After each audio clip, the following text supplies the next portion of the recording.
नमस्कार, विदर्भ की बात वीकेबी न्यूज के प्राइम टाइम में आपका स्वागत है। अब रुक करते हैं आज के हेडलाइंस पर।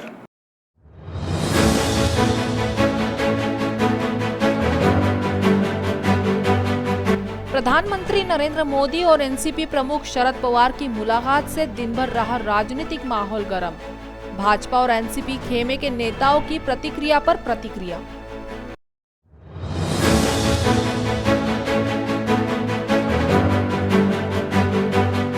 अंडरवर्ल्ड डॉन अरुण गवली जल्द ही होंगे ग्रेजुएट। बीए पाठ्यक्रम में अंतिम वर्ष के 2 विषय पूरा करने पर इग्नू से मिलेगी डिग्री।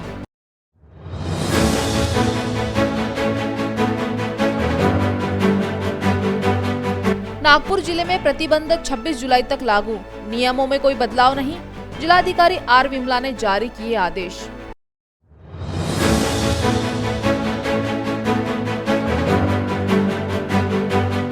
नागपुर के बेलतोरडी पुलिस स्टेशन का पुलिस कांस्टेबल हुआ खुद की बंदूक से घायल। पिस्तौल का लॉक खोलते समय चली गोली, कांस्टेबल का पैर हुआ जख्मी।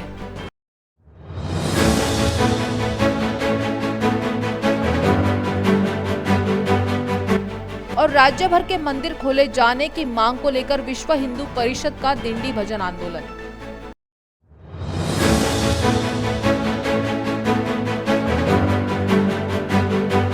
और अब खबरें विस्तार से। देश की राजधानी दिल्ली में शनिवार को प्रधानमंत्री नरेंद्र मोदी और राष्ट्रवादी पार्टी के सुप्रीमो शरद पवार की मुलाकात के बाद राज्य का राजनीतिक तापमान गर्मा गया था, जिस पर विविध क्षेत्रों की विविध प्रतिक्रिया आई। जब इस विषय पर भाजपा प्रदेश अध्यक्ष चंद्रकांत दादा पाटिल और एनसीपी के राष्ट्रीय प्रवक्ता नवाब मलिक से सवाल किया गया तो उनका ये कहना रहा। मिले इस पार्श्वभूमि पे या पहले मिले या बाद में मिले, इसमें किसी भी प्रकार का तथ्य नहीं कि पवार साहब और प्रतिपक्ष के नेता महाराष्ट्र विधानसभा के उनके बीच कोई मुलाकात दिल्ली में हुई है। और ये जो सारा घटनाक्रम है, जिस विषय पर प्रधानमंत्री जी से पवार साहब की मुलाकात हुई, ये कांग्रेस के नेताओं की जानकारी में है कि ये बैंकिंग का जो विषय है, जब कांग्रेस के प्रभारी पाटिल साहब पवार साहब से मिलने गए थे 2 मंत्रियों के साथ, उस समय ये सारी चीज़ें बैंक सेक्टर की जो कमियां हैं या जो रेगुलेटरी एक्ट में बदलाव किया गया है, जिसमें कोऑपरेटिव बैंक संकट में है, ये सारी जानकारी उन्हें भी दी गई और इस विषय पे प्रधानमंत्री से मुलाकात करेंगे ये भी बताया गया था। और मुख्यमंत्री महोदय से भी इस विषय पे पहले से बात हुई थी। कोई ये मीटिंग एकाएक हो गई ऐसा नहीं, जो एक गंभीर विषय है उसको लेके मीटिंग हुई और निश्चित रूप से इस मीटिंग के माध्यम से जो मुद्दे उठाए गए, हमें आशा है कि प्रधानमंत्री जी कोऑपरेटिव सेक्टर में, जो बैंकिंग सेक्टर में जो परेशानियां बैंकों को है उसको गंभीरता से लेंगे और साथ ही साथ जो कोविड को लेके एक नीति तय हो देश भर के लिए, जो मुख्यमंत्री जी ने भी मांग की, पवार साहब ने भी मांग की, और टीकाकरण को लेके भी ठोस कार्यक्रम बने। हम उम्मीद करते हैं दोनों विषय के लिए कोई रास्ता निकलेगा। सोमवार से पार्लियामेंट की बैठक शुरू हो रही है। निश्चित रूप से विपक्ष भी संयुक्त रूप से जो भी कार्यक्रम बनाएगा, राष्ट्रवादी कांग्रेस पार्टी पूरी तरह से विपक्ष की एकजुटता को लेकर सारे मुद्दे, चाहे डीजल हो, पेट्रोल हो, महंगाई हो, टीकाकरण हो, कोविड हो, या जिस तरह से सीमा पे तनाव बना हुआ है, इन सभी विषय पे पार्टी अपनी भूमिका रखेगी। सर आप जाना चाहिए 15 दिवसापूर्वी भेट मागितली तुम्हाला कोणी सांगितलं? म्हणजे मला माहीत नाही, मला उत्सुकता आहे की तुम्हाला कुठून कळलं. असं आहे की लोकसभा आणि राज्यसभा दोन्ही 19 तारखेला सुरू होत आहेत. त्याच्या आधी फार मोठ्या प्रमाणावर वेगवेगळ्या पक्षाचे नेते हे पंतप्रधानांची भेट मागत असतात. काही ना काही असे विषय असतात की जे ह्या लोकसभा आणि राज्यसभेमध्ये चर्चेला यावेत. म्हणजे पवारांचं काय असू शकतं तर सहकार कायद्याच्या विषयातली स्पष्टता करून घेणं, व हे काय नवीन तुम्ही काढलं. पवारांच्या आणि मोदींच्या भेटीचं काय असू शकतं तर प्रामुख्याने कृषी कायद्यावर काय करायचं की जवळजवळ इतके महिने लोक बसलेले आहेत. पवारांच्या भेटीमध्ये आणि मोदींच्या भेटीत काय असू शकतं, तर OBCच्या विषयामध्ये पुन्हा एकदा त्यांचा जो भ्रम आहे की केंद्राने डाटा दिला पाहिजे, असे विषय लोकसभा आणि राज्यसभेच्या आधी वेगवेगळ्या पक्षाच्या नेत्यांनी भेटून त्यांनी जे त्यांच्या पक्षाचे आणि मतदारसंघाचे विषय आणलेले असतात ते पुश करायचे असतात. ही नॉर्मल भेट आहे असं माझं मत आहे. पण तरीही काय घडलं असेल तर मला माहीत नाही. पण काय या म्हणजे नेमकं तरीही काही घडलं असेल ही तुम्हाला प्रश्न पडेल किंवा मी इतकं प्लेन उत्तर दिलं किंवा त्या दोघांच्या भेटीमध्ये लोकसभा राज्यसभेचा अजेंडा असेल तर त्यावर तुमचा प्रश्न असेल की नाही, पण मग काय 1 तास भेटले काय ते घडलं असेल तर घडलं असेल, मला काय माहीत नाही. पण दादा त्याच वेळी फडणवीस साहेब आणि यांची अमित शहाची पण दिल्लीमध्ये भेट होती आहे. नाही, आम्ही 2 दिवसापूर्वी देवेंद्रजी आणि मी रामभाऊ म्हाळगी प्रबोधिनीला, उत्तनला, भाईंदरला एकत्र होतो. तिथून ते दिल्लीला गेले. त्यावेळेला जाताना ते मला म्हणाले की दादा सगळ्या एकदा मंत्र्यांना आम्ही दोघे भेटून घेतो आणि ऑगस्टच्या पहिल्या आठवड्यामध्ये आपण दोघे जाऊ की ज्यावेळेला आपल्याला खासदारांना एक जेवण द्यायचं आहे आणि आपले सगळे महाराष्ट्रातले प्रश्न घेऊन जायचे. रुटीन ते सगळ्या मंत्र्यांना, भूपेंद्रजी यादव आम्हाला प्रभारी होते, आमची खूप दोस्ती झाली, आम्हाला खूप आनंद झाला. रावसाहेब दानवे कंटिन्यू झाले, डॉक्टर कराड नव्याने आले, भारतीताई आपल्या आल्या, राणेसाहेब आले, अशा सगळ्यांना भेटून आणि अमितभाईंकडे सहकार खातं आल्यामुळे महाराष्ट्रातल्या काही सहकाराशी जोडलेल्या आमदारांना, राहुल कुल, आमचा जयकुमार गोरे यांना ते घेऊन गेले होते आणि एक मोठा ऐतिहासिक निर्णय आपण घेतला. तर त्यांचा त्यांनी सत्कार केला. मारपीट, अपहरण, हत्या जैसे गंभीर मामले में सजा काट रहे मुंबई के अंडरवर्ल्ड डॉन अरुण गवली इस साल इंदिरा गांधी मुक्त विद्यापीठ से ग्रेजुएट होने वाले हैं. सत्ता और वर्चस्व कायम रखने वाले अरुण गवली नागपुर सेंट्रल जेल में सजा काट रहे हैं. इस दौरान वो ग्रेजुएशन के लिए पढ़ाई भी कर रहे हैं, जिन्होंने अपना ग्रेजुएशन तक का सफर लगभग तय कर लिया है. जबकि 5 विषयों में से 3 में पास तो 2 विषय में वो फेल हो गए हैं. ऐसे में वो 2 विषय में पास हो जाते हैं तो डैडी ग्रेजुएट हो जाएंगे. नागपुर कारागृह में अपनी कर्मों की सज़ा काट रहे अंडरवर्ल्ड डॉन और डैडी नाम से मशहूर अरुण गवली जल्द ही ग्रेजुएट होने वाले हैं, जिसकी जानकारी इग्नू के संचालक डॉक्टर पी स्वरूप ने वीकेबी न्यूज़ को दी है. गौरतलब है कि शिवसेना के नगर सेवक कमलाकर जामसांदेकर इनकी हत्या के मामले में अरुण गवली उम्र कैद की सज़ा भुगत रहे हैं. कुछ समय मुंबई कारागृह में रहने के बाद डैडी को नागपुर सेंट्रल जेल लाया गया, जो 2015 से नागपुर सेंट्रल जेल में सज़ा काट रहे हैं. ऐसे में डैडी ने इन 6 वर्षों में bachelor of arts course graduation के प्रथम व द्वितीय वर्ष पूरी तरह पूरे किए, लेकिन अंतिम वर्ष में कुल 5 विषयों में से 3 में वो पास हुए, जबकि 2 विषय में वो फेल हुए हैं. ऐसे में 2 विषय में वो अगर पास हो जाते हैं तो डैडी ग्रेजुएट हो जाएंगे, ऐसी जानकारी इग्नू द्वारा दी गई है. हमारा उनको किसी भी प्रिजनर को पढ़ाने का उद्देश्य ये है, पढ़ने के बाद, शिक्षा के बाद कहीं भी हो उनकी सोच में बदलाव आएगा. तो यही उम्मीद से हम उनको पढ़ने के मौका देते रहते हैं. हम ये भी बोलते हैं कि जब जेल में खाली टाइम मिलता है उसी को पॉजिटिव एंड कंस्ट्रक्टिव वे में यूज़ कर लो, और जो इग्नू के कोर्सेज, अलग अलग कोर्सेज हैं, इसमें एडमिशन ले लो आपकी एलिजिबिलिटी के हिसाब से. और हमने एक ही बार मिला है, बट उस समय तो उन्होंने काफ़ी इंटरेस्ट दिखाया पढ़ने के लिए, और यही स्टूडेंट जैसे ही बात किया है, सर एग्ज़ाम कब होगा, असाइनमेंट क्या होता है वगैरह वगैरह, वो हमने उनको समझाया. तो ये हमको लगता है कि जेल का हमारा स्टूडेंट है वो सिंसियर. कोरोना की तीसरी लहर को देखते हुए नागपुर जिले में जिस तरह से प्रतिबंध लगाए गए थे वो जारी रखते हुए 26 जुलाई तक जिलाधिकारी कार्यालय द्वारा बढ़ाए गए हैं. प्रशासन द्वारा अभी किसी प्रकार की कोई राहत नहीं दी गई है. नागपुर की जिलाधिकारी आर विमला ने एक अधिसूचना जारी करते हुए मौजूदा जारी प्रतिबंधों को ही 26 जुलाई तक बढ़ाने संबंधी आदेश दिए हैं.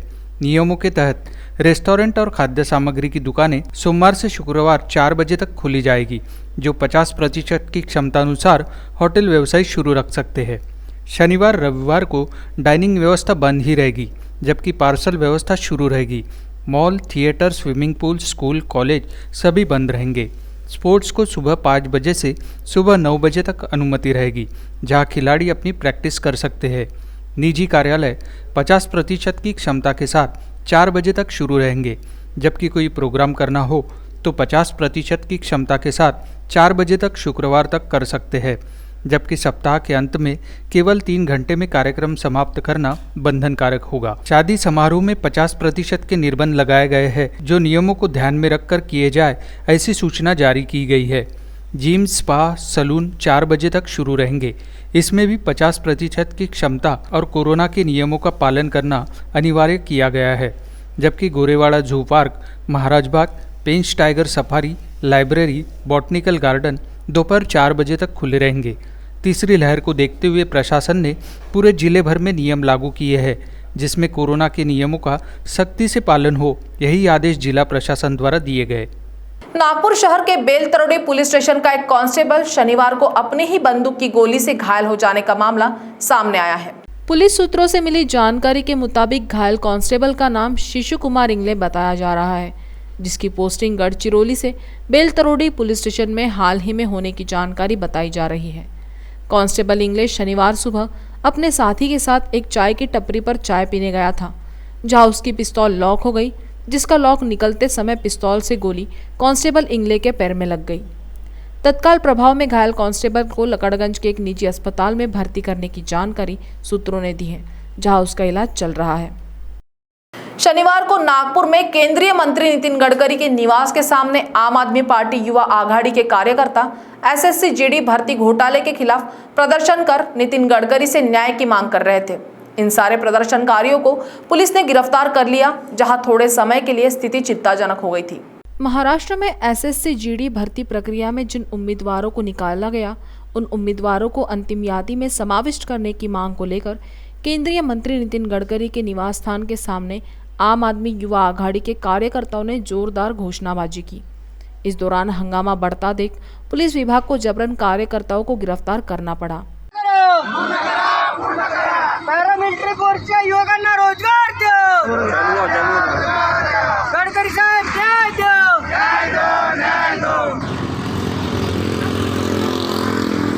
लागली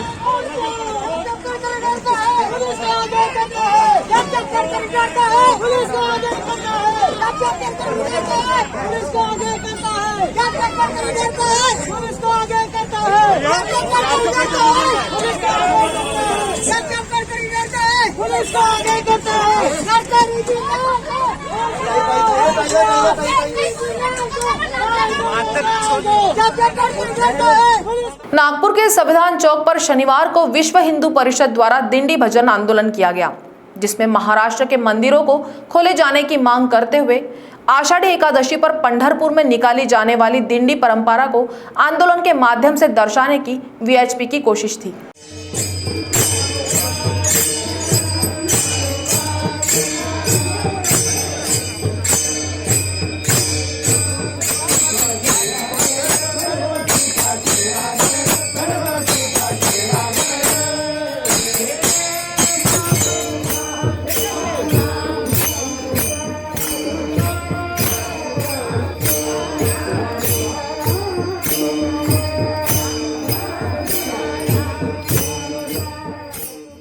नागपुर के संविधान चौक पर दिंडी भजन करते हुए ये सभी विश्व हिंदू परिषद के बैनर तले नागपुर में जमा हुए हैं, जिनकी मांग है कि हिंदू धर्म में अब मंदिरों को खोलने की अनुमति राज्य सरकार दे।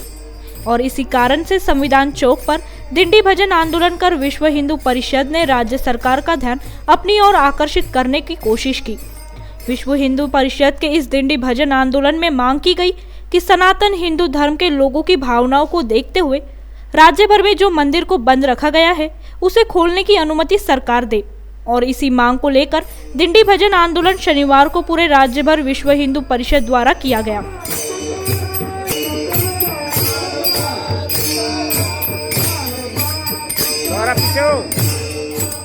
नागपुर के शांतिनगर पुलिस स्टेशन के अंतर्गत अवैध शराब बिक्री के मामले में 2 आरोपियों के खिलाफ मामला दर्ज कर बड़े पैमाने पर शराब बरामद की गई। शांतिनगर पुलिस को मिली जानकारी के मुताबिक इतवारी रेलवे स्टेशन के सामने बरमकर परिवार अवैध तरीके से शराब बिक्री करने की जानकारी पुलिस को मिली थी। उसके आधार पर कार्रवाई करते हुए शांतिनगर पुलिस ने आकाश बरमकर और बादल बरमकर इन दोनों भाइयों पर मामला दर्ज कर इनके घर से देशी विदेशी शराब की बोतलें बरामद की है। गुन्हे शाखा युनिट 3च्या पथकाला एक गुप्त माहिती मिळाली होती की इतवारी रेल्वे स्टेशन समोर अवैधपणे दारू विक्रीसाठी आणलेली आहे आणि विक्री चालू आहे।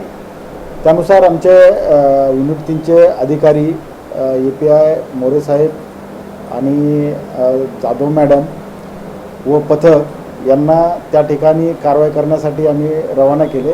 त्यानुसार त्यांनी त्या ठिकाणी प्रथम पाहणी करून छापा कारवाई केली. छापा कारवाईमध्ये इतवारी रेल्वे स्टेशनसमोर एक गायवाडा आहे, त्या ठिकाणी आकाश बरमकर यांच्या घरी त्यांचा मुलगा बादल, दुसरा त्याचा भाऊ आकाश आणि बादल हे दोघंजण आहे त्या ठिकाणी हा व्यवसाय करतात. त्यांच्या इतर एक साथीदारासह असे मिळून आले, पण त्यामध्ये बादल पळून जाण्यात यशस्वी झाला. दोघांना ताब्यात घेतले. त्या ठिकाणी साधारणतः 200 लिटरच्या आसपास गावठी दारू, तसेच विदेशी विस्की बॉटल, काही देशी दारूच्या बॉटल, अशा अंदाजे 10,710 रुपयाचा मुद्देमाल ताब्यात घेतलेला आहे आणि त्याच्यावर कारवाई चालू आहे. वक्त हो चला है एक ब्रेक का, मिलते एक छोटे से ब्रेक के बाद. बाय. सब जानना चाहते हैं मेरा फेवरेट कलर, मेरा फेवरेट डेस्टिनेशन, मेरी फेवरेट डिश, पर कोई ये नहीं पूछता कि फेवरेट डिश मैं बनाती कैसे हूँ. अरे यार, जिसे टेस्टी खाना पसंद है वो अच्छे टेस्ट तक पहुँच ही जाता है. सुरुचि मसाले, खाने में हो रुचि तो घर लाइए सुरुचि.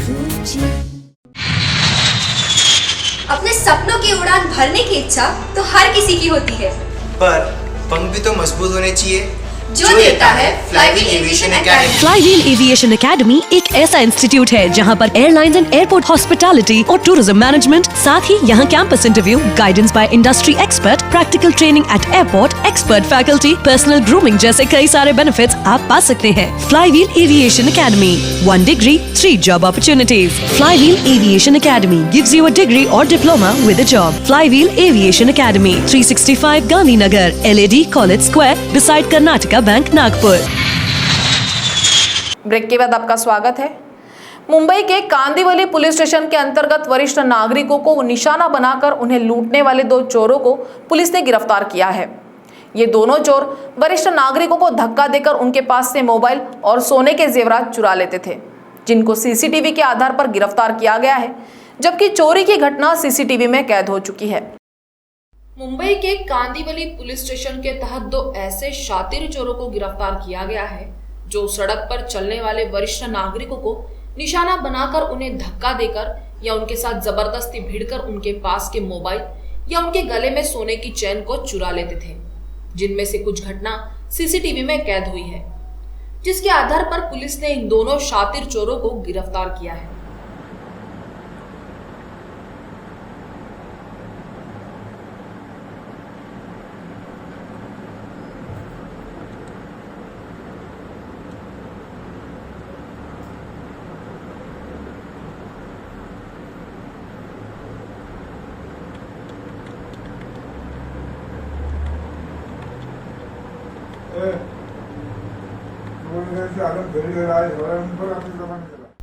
आरोपियों के नाम कामराज जावेद सैयद और चांद ख्वाजा शेख उर्फ काल्या बताया जा रहा है. दोनों आरोपी मुंबई मलाड के रहने वाले हैं.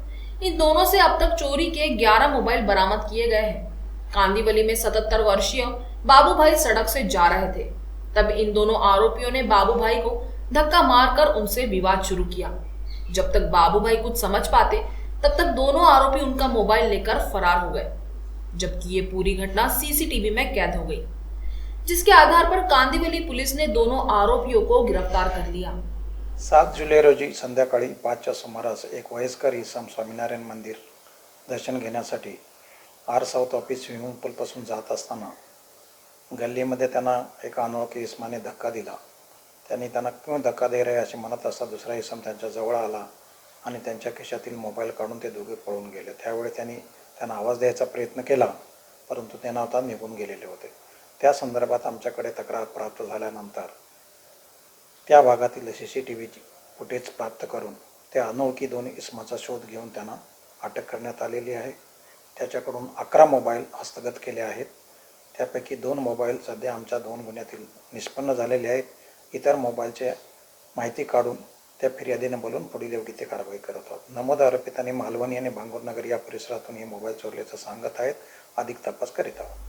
बहरहाल कांदिवली पुलिस द्वारा मिली जानकारी के मुताबिक दोनों आरोपियों पर करीब 9 मामले दर्ज होने की जानकारी दी गई है, जबकि वरिष्ठ नागरिकों को भी सड़क पर चलते हुए ऐसे अपराधियों से सतर्क रहने की आवश्यकता है, जिनका लूटपाट का तरीका बेहद अजीब है।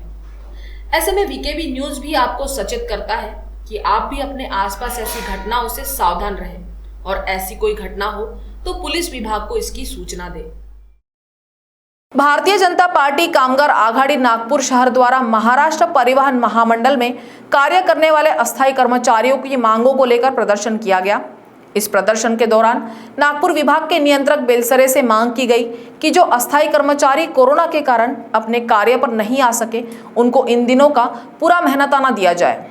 नागपूर विभागाच्या गणेशपेठ आगारमध्ये आज आम्ही महाराष्ट्र शासनाच्या निषेध करण्यासंबंधी हा कार्यक्रम आयोजित केलेला आहे। आता आपण बघितलं असेल की केंद्र शासनाने नुकतीच बिलकुल 7वा वेतन आयोग लागू केलेला आहे। घरभाडे भत्ता वाढवला, महागाई भत्ता वाढवला, परंतु तेच महाराष्ट्र शासन जे आहे, महाराष्ट्रात असलेलं महाराष्ट्र शासन, महाविकास आघाडीचे महाराष्ट्र शासन, या महाराष्ट्र शासनाने 31 महामंडळांना 7वा वेतन आयोग लागू केला, परंतु महाराष्ट्र राज्य परिवहन महामंडळ यांच्याशी बिलकुल सौतेली भूमिका पार पाडलेली आहे शासनाने।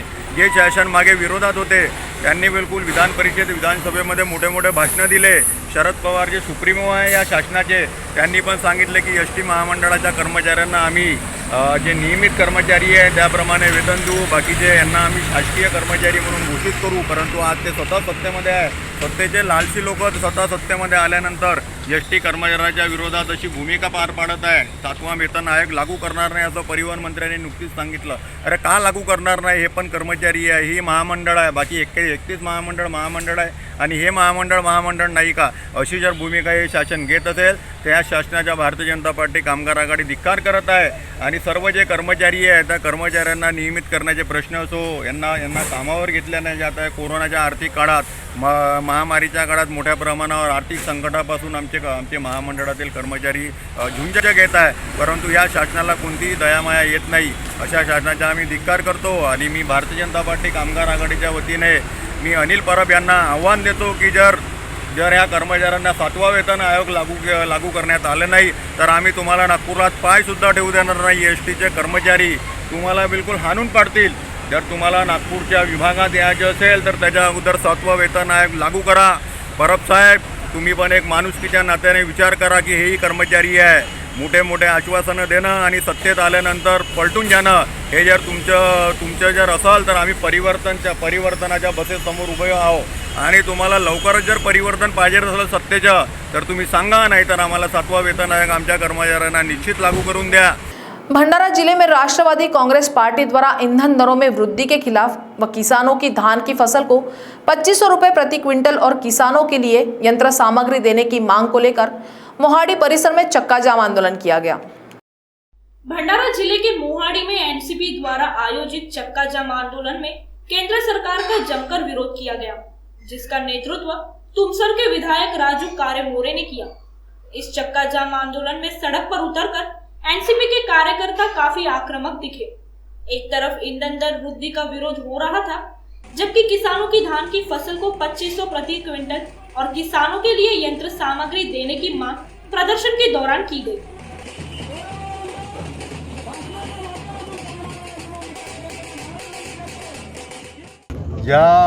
जे मुद्दे आपला जनतेच्या समोर आणून आणि धर्माचं राजकारण करून आपला केंद्रात भारतीय जनता पार्टीचे सरकार आलेली होती, परंतु ते मुद्दे न सोडवता किंवा जैसे थे न ठेवता त्याच्यात आणखीन वाढ करून म्हणजे आता त्यांना 2019ला जो स्पष्ट बहुमत मिळाला त्याची आपला मगरुरी त्यांच्यात आलेली होती। त्यामुळे त्यांनी आपला जो पूर्वी 60 रुपये लिटर पेट्रोल होता तो आज आपला 110 रुपये लिटर झाला। डिझेल तो जो 50 रुपये होता तो आपला 100 रुपये झाला।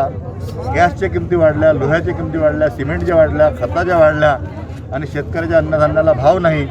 आता जे हमी भाव वाढले आहेत फक्त त्याच्या 60-70 रुपये वाढ झालेली आहे।